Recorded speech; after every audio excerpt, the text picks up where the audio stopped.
네, 2023년 12분의 1이 지나갔습니다. 네, 한 달이 흘렀고요. 여러분의 한 달은 안녕하셨습니까? 네, 그 누군가에게는 생각하기도 싫은 끔찍한 한 달일 수도 있고, 누군가에게는 꿈만 같은 한 달일 수도 있을 것 같아요. 네, 또 어떤 분에게는 작년이나 올해나 다름없는 한 달일 수도 있을 것 같습니다. 교회는 연초와 연말이 대체적으로 바쁩니다. 네, 그리고 여름도 바쁘고 겨울도 바빠요. 네, 대학부는 이제 새 학기 이제 3월부터 개강하죠. 네, 바쁘겠죠. 그리고 봄과 가을은 양육, 교육 프로그램 하느라 바쁩니다. 네, 그냥 1년 365일 바쁜 것 같아요. 네, 어느 청년이 저를 보고 점점 저의 안색이 박성호 목사님과 같은 안색으로 어두워져 간다고 말씀하시는데, 네, 사실인 것 같아요. 네, 제가 영육간에 강건할 수 있도록 우리 반석이가 기도해 줬는데 너무 감사드리고, 다른 청년분들도 생각나시면 네, 기도 부탁드리겠습니다. 2023년 한 달 이제 지나고 2월부터 목장 모임이 공식적으로 없습니다. 짧은 방학 같지 않은 방학 기간인데, 돌아오는 화요일 저녁 9시에 수련회 준비 기도회가 있고, 또 이어서 돌아오는 목금토에 2박 3일 야곱 수련회가 해올동산에서 있습니다. 야곱 수련회 위해서 기도 부탁드리고요. 2월 24, 25일 광고 나온 것처럼 금토의 바울 수련회도 기도 부탁드리겠습니다. 앞서 말씀드렸다시피 3월 첫 주 개편 전까지 아마 3월 5일이 개편 첫날이 되지 않을까 싶은데, 예배 후 목장 모임이 없고, 이번 한 달 동안 잘 충전해서 비축해서 3월부터 7월까지 또 한 텀 달리기를 잘 준비하는 이 공동체의 2월의 시간들이 되기를 기도합니다. 또 2월은 리더십 콜링의 계절이라고 할 수 있겠죠. 네, 코로나 기간이 거의 끝나가고 지난 텀 이제 1월까지 오프라인 예배가 많이 회복되면서 야곱과 바울 목장 모임에 유입되는 새가족 등반하는 인원들이 많이 늘었어요. 참 감사한데 동시에 어려운 상황이 발생했죠. 네, 한 사람 목장에게 맡겨진 목원이 너무 많아진 상황입니다. 목장 리더십 인원은 한정되어 있는 상황에서 목원으로 새가족 등반하는 친구들이 올라오고, 그래서 다음 텀에는 지금보다 더 많은 목장, 부목장들이 필요합니다. 다른 한국교회와는 독특한 다른 우리 교회만의 또 문화라고 할 수 있을 것 같은데, 대덕 한빛교회 청년대학부 안에 교회 오래 다녔다고 해서 주인 노릇하지 않고, 또 교회에 나온 지 얼마 안 됐다고 해서 상대적으로 무시하거나 차별하지 않는 공동체가 우리 공동체인 것 같아요. 리더십은 누구에게나 열려 있습니다. 네, 순종하시길 바랍니다. 네, 공동체 리더십뿐만 아니라 EM 광고에서 나간 대로 교회 곳곳에서 그리스도의 몸된 공동체를 세우기 위한 동력자들이 많이 필요해요. 네, 적어도 1인 1일 사역, 1인 2사역 정도 하시면 좋을 텐데, 그 이전에 여러분의 사역 이전에 예배와 믿음이 먼저 회복되었으면 하는 마음이 들었어요. 무엇보다 이번 2월이 여러분의 예배가 먼저 세워지는 시간들이 되시길 개인적으로 새벽마다 기도하고 있습니다. 예배가 다시 세워지는 것이 무엇일까요? 과거에 무미건조하고 시니컬했던 나의 찬양의 태도가 바뀌고 개인의 신앙의 고백의 찬양이 되었으면 좋겠습니다. 저 찬양의 고백이 나의 고백이구나, 이렇게 깨달아졌으면 좋겠어요. 그리고 이 설교 말씀 듣는 시간이 이전에는 언제 끝나나 지루하게 느껴지고 뜬구름 잡는 시간처럼 들렸다면, 이제는 이 예배 중에 말씀을 통해 내 마음의 골수와 관절을 찔러 쪼개는 나를 위한 말씀이 되면 너무 좋겠습니다. 그리고 예배 가운데 함께 주님을 향한 간절한 기대와 소망을 담아 기도도 있잖아요. 기도할 때 하늘문이 열리고 나의 만족과 유익을 위한 기도만이 아닌 하나님의 마음을 기쁘시게 하는 기도가 되기를 간절히 소망합니다. 마지막으로 헌금 드리는 것도 예배 가운데 하나의 순서이잖아요. 단순히 아무 생각 없이 드리는 헌금이 아니라 나의 전부이신 주님께 내 삶의 전부를 고백을 담아 드리는 준비된 마음에서 나오는 헌금이 되었으면 좋겠습니다. 지난 금요일 저녁에 본당에 청년들이 모여서, 그제였죠? 네, 함께 9시에 수련회 기도회 했는데 시편 23편 말씀을 전했어요. 시편 23편 마지막 절 말씀에 나의 평생에 여호와의 선하심과 인자하심이 반드시 나를 따르리니 내가 여호와의 집에 영원히 살리로다 라고 시편 기자가 고백합니다. 여러분과 제가 죽어서 천국 백성이 되면 무엇을 할까요? 영원히 여호와의 집에 살면서 이 예배를 주님께 드릴 것입니다. 그 천국의 예배는 지금의 예배와 차원이 다른 주님의 영광과 위엄과 능력을 경험하는 예배가 될 거예요. 하지만 지금 이 예배에서도 그 예배의 기쁨을 경험할 수 있습니다. 여호와의 집에 거할 때 그분의 선하심과 인자하심을 오늘 이 시간 경험하시고 그 경험이 흘러 다른 이들에게 헌신과 봉사의 마음으로 사역의 마음으로 나아갔으면 좋겠습니다. 1월달 우리는 교회의 통일성, 거룩성, 보편성에 대해 말씀을 나누었고요. 오늘 마지막으로 교회의 사도성에 대해 함께 말씀을 나누어 보고자 합니다. 사도란 단어에 대해 간단하게 정의하고 넘어가자면 보냄을 받은 자라는 의미입니다. 보냄을 받은 자라는 의미는 누군가가 보낸 사람이 있다라는 것이고 그 보낸 사람이 가라라고 사도를 부르며 말을 하는 것이죠. 그 부름에 대해 행동하는 것에 대한 액션이 있겠죠. 그래서 이 교회의 사도성이라는 것은 단순히 보냄이라는 것에 초점이 있다기보다 그 이전에 보내는 사람의 콜링, 즉 부름의 주체가 있는 것이고 그 주체의 행위가 먼저 선제되어져야 한다는 것이 중요합니다. 그래서 오늘 말씀의 제목도 단순히 보냄을 받은 자, 보내심이 아니라 그 앞서 부르심과 보내심이라고 말씀의 제목을 정해 보았습니다. 설교 말씀 들어가기 전에 한 가지 여러분들의 상황에 대해서 함께 공유하고 싶은데요. 여러분 요즘에 뉴스에 많이 나오는 단어 중에 GPT 챗이라고 들어보셨나요? 챗 GPT라고도 할 수도 있나요? 뭐가 앞선지 잘 모르겠지만 미국 오픈 AI라는 회사가 개발한 인공지능 AI라고 서비스라고 합니다. 저보다 더 여러분들이 아시는 분들이 여기 앉아 계실 텐데 쉽게 말해서 질문을 하면 그 AI가 대답을 진짜 소름 돋게 하더라고요. 불과 작년 2022년 2달 전인가요? 12월 출시된 버전이 지금 미국을 발칵 뒤집어 놓았다고 합니다. 이전에 이세돌과 바둑을 뒀던 알파고, 그것도 AI인가요? 네, 알파고가 나왔을 때 세상을 정말 떠들썩하게 만들었는데 그 이상의 파급력을 지닌 충격적인 AI 프로그램이라고 합니다. 카이스트 너무 잘 아시겠죠? 네. 제가 이번 주 중에 그 영어 번역할 일이 있어서 번역기로 알파고나 이런 거를 돌리다가 번역하면 이상하게 나오잖아요.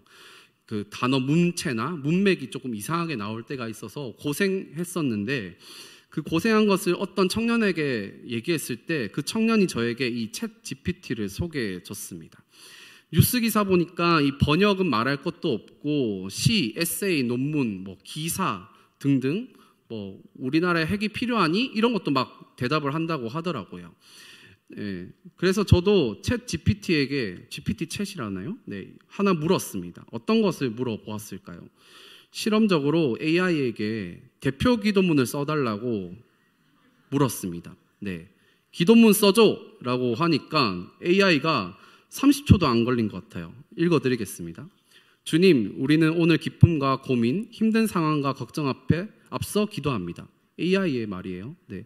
우리가 이루어져야 할 일을 알고 우리를 이끌어 주신 것처럼 우리를 지키셨으면 좋겠습니다.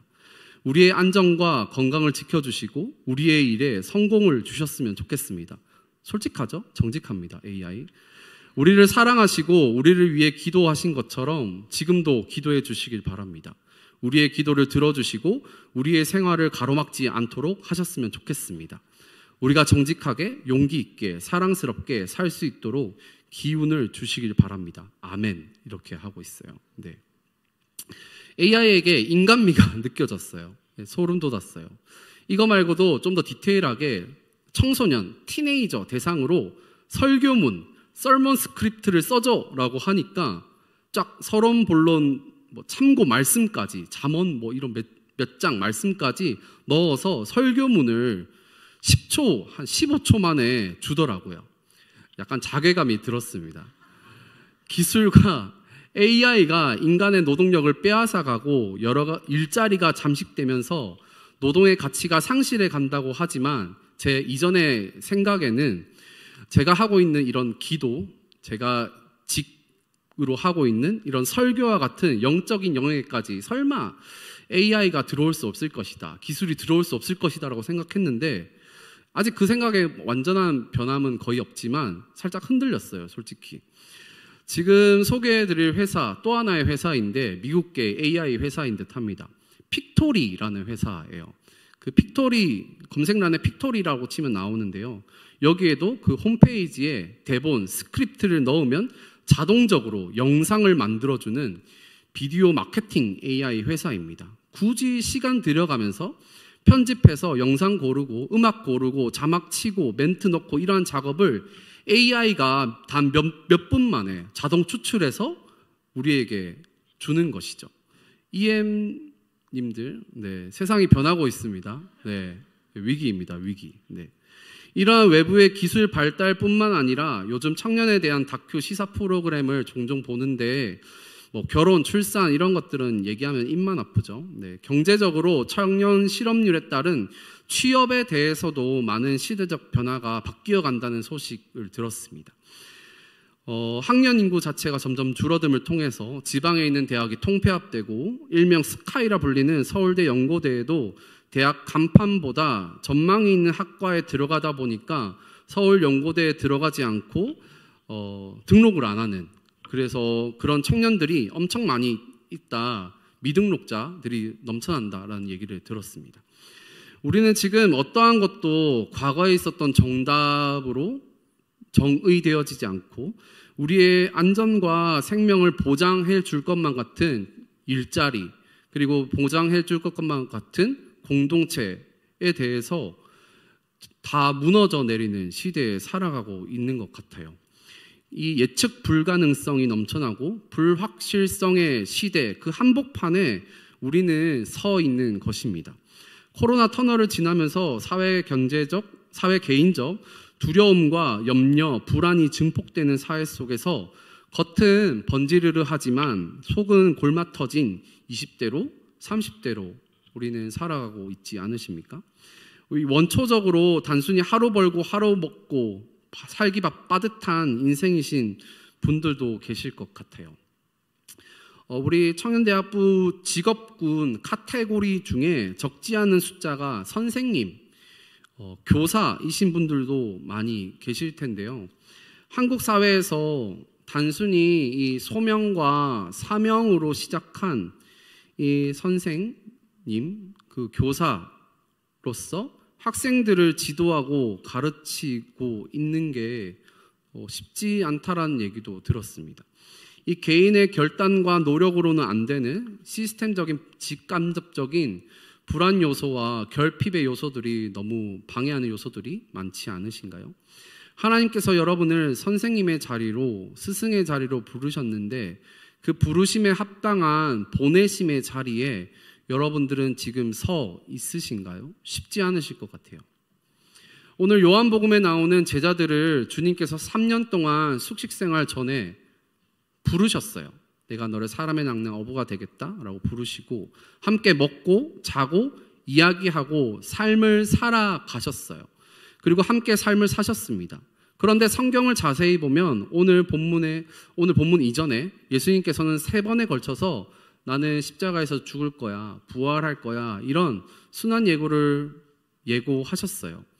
그런데 제자들이 한 사람이라도 이 예수님이 죽으실 거라고 예상했을까요? 예수님이 죽고 난 이후에 그들의 행동을 보면 전혀 예상을 못했다라고 볼 수 있습니다. 우리가 코로나가 닥칠 것이라 전혀 예상하지 못하고 코로나 이후 시대적인 변화를 전혀 예측하지 못하는 지금 우리의 작금의 상황처럼 예수님의 제자들도 예수님의 죽음이 닥칠 것이다. 그리고 그 이후 예수님의 죽음 이후에 우리가 어떻게 대처하고 진행해야 할지에 대한 매뉴얼이 1도 없었습니다. 그냥 한 곳에 모여서 오늘 본문 읽은 말씀처럼 벌벌 떠는 것이 전부였어요. 원래는 예수님과 함께 로마를 정복하고 한 자리씩 차지하면서 사회적 지위도 없고 명성도 없고 권력도 얻을 것처럼 보였는데 한순간에 자기도 예수님처럼 죽을까봐 어두침침한 이 방에 숨어 있습니다. 처음이 어렵지 그 이후에 두 번째와 세 번째는 쉽습니다. 로마의 입장에서 예수님이라는 대장을 먼저 처음으로 죽였으니까 유대인 입장에서, 로마 입장에서 그 부하들, 제자들을 죽이는 것은 훨씬 정치적인 부담이 덜 했을 것입니다. 이 제자들이 겪은 예측 불가능성 그리고 불확실성을 통해 제자들의 마음은 어려움과 죽을 것과 같은 불안과 초조와 고통 속에 있었을 것입니다. 이들에게 부활하신 예수님이 나타나십니다. 제자들이 주님의 사도로 변하기 전에 예수님께서는 먼저 부르시는 것이죠. 무엇이라고 부르셨을까요? 오늘 본문에 나와 있어요. 19절의 말씀해 보시면 모인 곳의 문들을 다 닫혀 있을 때 예수님이 그 제자들 한가운데 오셔서 평강이 있을지어다 라고 말씀하세요. 주님의 부르심의 첫 번째는 평강이라고 할 수 있습니다. 평강은 에이레네고요. 우리가 설교 시작할 때 옆 사람에게 고백했던 그 히브리어 샬롬이에요. 주님께서 여러분을 이 한 치 앞도 보이지 않는 어려움 속에서 부르셨다는 것을 믿으십니까? 어떻게 부르셨다는 것을 알 수 있죠? 그것은 여러분이 주님을 볼 때에 주님께 나온 이 예배 자리 가운데 세상이 줄 수 없는 참된 평안을 경험하느냐 경험하지 않느냐의 차이입니다. 여러분의 어두운 마음의 방 한가운데에 주님께서 찾아오셔서 진정한 샬롬, 에이레네를 우리 가운데 선포하시는 것이죠. 그렇다면 이 평강의 반대는 무엇일까요? 주님의 부르심이 없는 사람은 어떤 사람들일까요? 예수님이 오시기 전에 제자들의 모습처럼 경직되어 있고 뭔가 불안하고 있고 뭔가 불편한 그 모습이 우리 가운데 나오는 것이죠. 그 마음에 예수님께서 가운데 서 있지 않아서 원초적인 두려움이 우리에게는 있습니다. 지금 이 시간 여러분 마음의 문이 굳게 닫혀 있을지라도 부활하신 주님께서 찾아오셔서 여러분의 마음에 한 사람 한 사람 마음에 평안을 경험하셨으면 좋겠습니다. 제가 만약 예수님이라면은 부활한 뒤에 제자들에게 처음 갔을 때 이렇게 말했을 것 같아요. 야, 이 배신자 X들아, 내가 너희를 위해 얼마나 가르치고 밥 먹이고 싸우는 거 말리고 케어했는데 이 한 놈도 빠짐없이 주랭랑을 치냐 이 나쁜 놈들아, 이렇게 얘기했을 것 같아요. 그런데 예수님께서는 저와 다르신 분이십니다. 불안과 초조와 긴장과 어두움에 있는 이 경직에 쌓인 제자들에게 평안을 선포하시면서 제자에서 사도로 변하게 하신 것이죠. 이 말씀을 보면서 저는 히브리서 4장 15, 16절 말씀이 떠올랐습니다. 우리에게 있는 대제사장은 우리의 연약함을 동정하지 못하시리가 아니요 모든 일에 우리와 똑같이 시험을 받으시니로되 죄는 없으시니라. 여기 있는 대제사장이 예수님이세요. 그러므로 우리는 긍휼하심을 받고 때를 따라 돕는 은혜를 얻기 위하여 은혜의 보좌 앞에 담대히 나아갈 것이니라. 예전 성경에는 이 동정하지 못하시리가 아니오라고 할 때 이 동정이 체휼하지 못하시리가 아니오라고 적혀져 있어요. 체휼하다를 인터넷에 검색하시면 처지를 이해하며 가엾게 여기다라고 적혀져 있어요. 예수님은 AI가 아니십니다. 제자들의 부족함, 연약함을 지적하시는 분이 아니라 그 모습을 보시고 평안을 빌고 사랑으로 덮어주시는 분이 예수님이세요. 예수님은 여러분의 저의 부족함이나 연약함을 지적하거나 아니면 감정을 완전 빼고 그냥 디렉션, 명령만 주거나 정죄하거나 비판하시는 분이 아니라 심파시, 동정심을 가지시고 먼저 여러분에게 평안을 비시고 여러분을 사랑으로 덮어주시는 분이세요. 믿으시길 바랍니다. 두 번째 이 부르심이 평안이라면 첫 번째 부르심이 평안이라면 두 번째 부르심은 제자들과 우리에게 기쁨을 주신다라고 적혀져 있어요. 20절 말씀 함께 읽으실까요? 오늘 요한복음 20장 20절 말씀 함께 읽겠습니다. 시작. 이 말씀을 하시고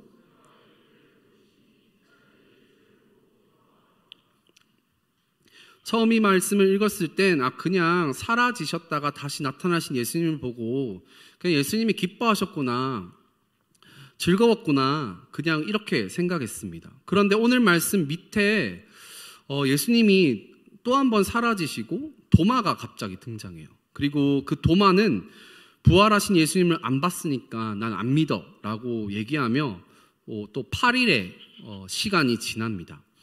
이 8일이 시간이 지나고 난 뒤에 제자들에게 나타났던 예수님이 도마에게 제자들과 했던 똑같은 레퍼토리로 한 번 더 진행하세요. 26절에 보시면 예수님께서 그 가운데 또 한가운데 쓰셔서 평안을 빌어요. 평안할지어다 이렇게 빌어요. 그리고 27절 도마에게 제자들에게 손과 옆구리를 보이셨잖아요. 그런 것처럼 도마에게 직접 20절 말씀보다 더 디테일하게 손을 내밀어서 손 봐라 라고 얘기하시고 손을 내밀어서 옆구리를 보라 라고 예수님께서 도마에게 말씀하세요. 그 20절에는 이 손과 옆구리를 보고 난 뒤에 제자들이 기뻐했다, 우리가 지금 다 봉독했는데 27절 이 손과 옆구리를 본 도마가 이렇게 고백하세요. 28절 말씀입니다. 도마가 대답하여 이르되 나의 주님이시요 나의 하나님이시니이다, 이렇게 고백하세요. 저는 이 제자들이 주님을 보고 기뻐한 것이 단순히 죽다 살아났다 정도의 기쁨이 아니구나, 그냥 배부르고 등 따신 원초적인 개인의 차원에서의 감정적인 기쁨이 아니구나라고 이 나의 주님 나의 하나님이라고 고백으로 깨달아 알게 되었어요. 그 기쁨은 그 기쁨이라는 것은 인생의 방황과 어두움과 번민 속에서 진짜 나의 주님을 만났구나, 진짜 나의 여호와 신을 고백하는 신앙 고백의 기쁨, 도마와 제자들이 경험했구나라고 해석됐습니다. 사랑하는 대덕 한빛교회 청년대학부 여러분, 여러분의 인생에 예수님의 존재가 나의 주 나의 하나님으로 고백되셨으면 좋겠습니다. 그리고 나의 주 나의 하나님이라는 이 고백은 참 기쁨으로 이어집니다. 나에게 주님께서 주시는 예배의 기쁨, 기도의 기쁨, 말씀의 기쁨, 교제의 기쁨, 선교의 기쁨을 누리고 있으시다면 여러분은 나의 주, 나의 하나님으로 고백하고 계신 거예요. 반대로 내 인생의 주인이 내가 되고 나의 하나님, 나 자신이 하나님이야 라고, 나 자신이 신이야 라고 고백할 때 예배의 기쁨, 기도의 기쁨, 말씀의 기쁨은 사라질 수밖에 없어요. 말씀대로의 이치입니다. 여러분은 어느 쪽에 서 있으신가요? 예수님께서 정말 나의 구주이신지 잘 모르겠다 했을 때 여러분들은 기도하셔야 합니다. 기도하시는데 단순히 나의 주님이 되어주세요 라고 기도할 수도 있지만 그것과 동시에 나의 삶에 예배의 기쁨이 있는지, 찬양의 기쁨이 있는지, 기도의 기쁨이 있는지 회복되게 해달라고 더 구체적으로 기도하셔야 합니다. 그 기도의 응답으로 히브리서 말씀처럼 은혜의 보좌 앞에 나아가며 담대히 나아갈 수가 있는 것이죠. 그때 나의 인생에 부활하신 예수님을 만나고 나의 주, 나의 하나님으로 신앙 고백하는 참 기쁨을 누릴 수 있게 되는 것입니다. 이러한 평강과 기쁨의 부르심 속에서 우리는 예수님의 보내심을 받는 참 사도가 됩니다. 부르심이 두 개인 것과 같이 보내심도 두 개의 단어가 본문 속에 나와요. 첫 번째로 21절, 22절 보시면 너희를 보내노라 라고 하시고 성령을 받으라 라고 말씀하세요. 22절 함께 말씀 읽으실까요? 시작. 이 말씀을 하시고 그들을 향하사 숨을 내쉬며 이르시되 성령을 받으라. 성령님의 역할에는 여러 가지 역할이 있습니다. 그걸 다 말씀드리기는 시간이 부족하고요. 우리가 나의 주, 나의 하나님이라고 고백하게 하는 역할 그 자체도 성령님께서 하게 만드신다라고 성경에 기록하고 있습니다. 고린도전서 12장 3절에 보시면 성령으로 아니하고는 누구든지 예수를 주시라 할 수 없느니라 라고 적혀져 있어요. 예수님이 나의 인생의 주인이시군요, 참 주인이세요 라고 고백하는 것도 어쩌면 내 판단, 내 경험, 내 생각에서 나오는 것이겠지만 궁극적으로 보혜사 되시는 성령님께서 나를 고백하게 하신다라고 해석할 수 있습니다. 그래서 승천하신 예수님께서 우리에게 보혜사 성령님을 지금도 우리 곁에 두게 하시고 나를 가르치시고 내 안에 성령의 열매와 은사로 보내심의 일들, 사도직을 감당케 하시고 사역들을 감당케 하시고 교사의 직분, 섬기는 직분, 돌보는 직분, 제사장의 직분, 여러 직분들을 감당케 하십니다. 사도로서 갖추어야 할 덕목들을 성령님께서 나에게 갖추게 하시는 것이죠. 그래서 우리는 성령 충만해야 합니다. 이 마지막으로 성령 충만한 다음에 예수님께서는 제자와 우리들을 어디로 보내시느냐, 좀 생뚱맞은 곳일 수 있는데 성경 요한복음 20장 23절 말씀과 같이 용서의 자리로 우리를 보내세요. 23절 말씀 마지막으로 함께 읽겠습니다. 시작. 너희가 누구의 죄든지 사하면 사하여질 것이요. 아멘. 보내심의 자리와 이 사명과 소명의 자리는 때로는 나의 소소하지 않을 수도 있죠. 치명적인 아픔과 부재의 자리에서 출발하기도 합니다. 어느 뉴스에서 본 적이 있는데요. 한 청년이 어렸을 때 가난과 배고픔과 상처를 경험했고 그 상처와 어려움을 경험을 통하여 또 다른 어려운 아이들을 이제 장성해서 컸을 때 어려운 아이들을 돕고자 하는 사회복지사가 되었다라는 이야기를 들었습니다. 그 자신의 아픔과 경험이 자기의 인생을 지탱하는 보람과 소명의 자리로 인도하게 된 것이죠.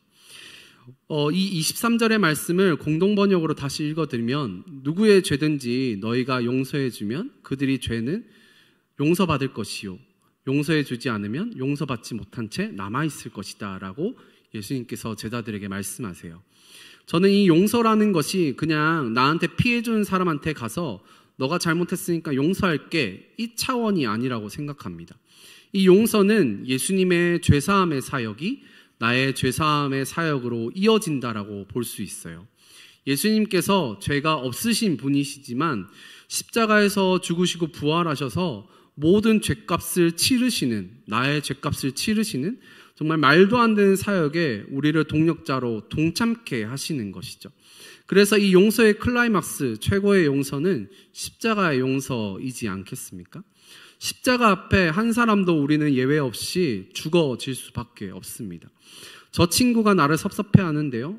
어쩌면 내 가족을 주님 용서하지 못하겠어요. 주님, 저는 저 자신을 용서하거나 용납하지 못하겠어요. 그 자리에 십자가를 초청하셨으면 좋겠습니다. 평안과 기쁨과 성령을 받을 때에 내가 할 수 없는 forgive, 이 용서를 그저 내어주는 사랑으로 눈 녹듯이 그 십자가가 녹아지게 할 것입니다.